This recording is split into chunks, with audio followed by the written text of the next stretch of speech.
In today's video, I'm going to teach you how to remove the Klaviyo logo from your email campaigns. First, make sure you're logged into your Klaviyo account. From there, start on your main Klaviyo dashboard.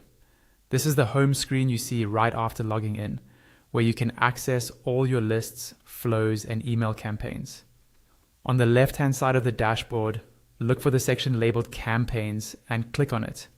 This will open a page that shows all of your existing email campaigns, including ones that are scheduled, sent, or still in draft.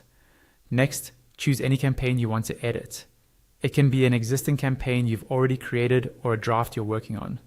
Click on the name of that campaign to open its details. This is important because we need to get into the actual email editor in order to remove the logo.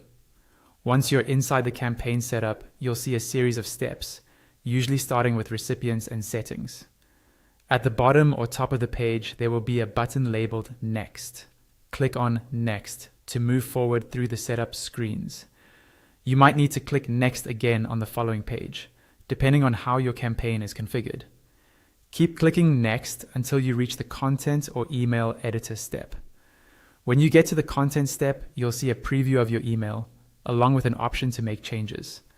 Click on Edit to open the full email template editor. This is where you can customize the design, text, images, and of course, the logo in the footer. Inside the email editor, scroll all the way down to the bottom of the email. This is typically where the Klaviyo logo appears, often in the footer area along with your unsubscribe link and address details. Take a moment to make sure you've scrolled completely to the bottom so you don't miss it.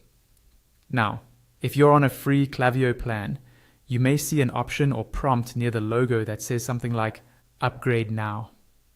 In that case, you won't be able to remove the logo unless you upgrade to a paid plan. If your account is already on a paid plan, you can simply click on the logo block and delete it from the template. Once removed, save your changes, and your future emails using this template